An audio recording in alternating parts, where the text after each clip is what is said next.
গোটা বিশ্বের শান্তির বাহিনী বহনকারী শান্তির ছেলেদের ঘরে থেকে আবারও একটা বড় শান্তির খবর বেরিয়ে আসলো। যে খবরটি শুনে আবারও আপনাদের সামনে জল আর দুধের মতো পরিষ্কার হয়ে যাবে শান্তির ঘরে শান্তির ছেলেরা কতটা শান্তিতে আছে। আমি এখানে কোন দেশের কথা বলতে চলেছি সেটা অবশ্যই ভিডিও থাম্বনেল দেখে মোটামুটি আপনারা বুঝে গেছেন। হ্যাঁ বন্ধুরা, ভিখারি দেশ পাকিস্তানের কথা বলছি। খবর এখন এই মুহূর্তে এটাই যে পাকিস্তানের জুম্মা নামাজের সময় মাদ্রাসায় হলো বড়সড় টেরোরিস্ট অ্যাটাক। আর এই টেরোরিস্ট অ্যাটাকে বা ধামাকায় মৃত হয়েছে কমপক্ষে 5। অন্তত আপডেটটি যতক্ষণে পাবেন সংখ্যাটা আরও বাড়তে পারে। যেটাই হোক, এটা একদিকে ভালো খবর, কেননা এই সমস্ত মাদ্রাসা থেকেই ব্রেন ওয়াশ হয়ে তৈরি হচ্ছে শান্তির ছেলেরা। এই সমস্ত শান্তির ছেলেরা গোটা বিশ্বের জন্য বিপদ। যাই হোক, এতে যদি কিছু শান্তির ছেলে 72 ভুল প্রাপ্ত হয় তবে এতে আফসোসের কিছু নেই, কেননা এরা ভাইরাসের থেকে কোনো অংশে কম নয়। আর এটাই হচ্ছে তাদের প্রোডাকশন লাইন।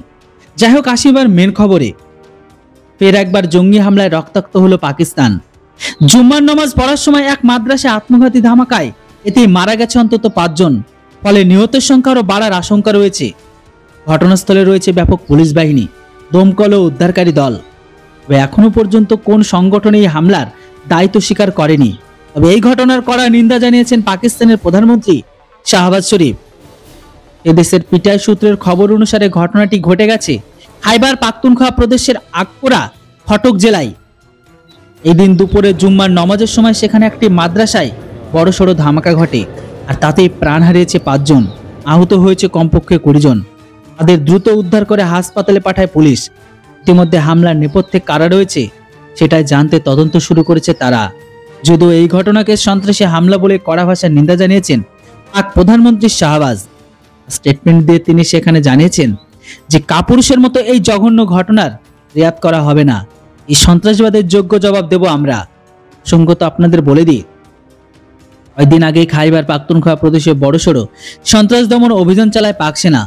তল্লাশি চালিয়ে 30 জন জঙ্গিকে হত্যা করে পাক সেনা, এমনটাই দাবি ছিল পাক সেনার তরফ থেকে। প্রাথমিকভাবে জানা যায় মৃত জঙ্গিরা তহরিকি তালিবান অর্থাৎ পাকিস্তানের তৈরি পাকিস্তান টিটিপি পাকিস্তানি সংগঠনেরই সদস্য ছিল এরা। ফলে এই হামলায় টিটিপির হাতে উড়িয়ে দিচ্ছে না। ফলে এই হামলায় যে টিটিপির হাত রয়েছে সেটা কিন্তু উড়িয়ে দিচ্ছে না একবারে বিশেষজ্ঞরা। দীর্ঘদিন ধরে পাকিস্তানের মাথা ব্যথার অন্যতম বড় কারণ টিটিপি। আফসোসের বিষয় এটাই, এই টিটিপিকে তৈরি করেছিল ভারতের ক্ষতি সাধনের জন্য। আর সেই টিটিপি এখন পাকিস্তানকে ঠোকাই করছে। এর থেকে আনন্দের খবর আর কি হতে পারে। খাইবার পাখতুনখোয়া বালুচিস্তানের জঙ্গিদের ঘাট হিসেবে পরিচিত। সেখান থেকে প্রায় পাক সেনাবাহিনীর ওপর হামলা চালায়। এদিকে এই অঞ্চল থেকে গিয়েছে চীন পাকিস্তান অর্থনৈতিক করিডর বা সিপিএসি। সেখানেও চীনা আধিকারিকদের ওপর বহুবার হামলা চালিয়েছে এই জঙ্গিরা। আর ওই অঞ্চলে লাগাতার জঙ্গি হামলায় ধাক্কা খেয়েছে পাকিস্তানের অর্থনীতিও। বন্ধুরা, এই খবরটি শুনে আপনারা কতটা খুশি অবশ্যই আপনাদের মূল্যবান মতামত কমেন্ট বক্সে লিখে জানান।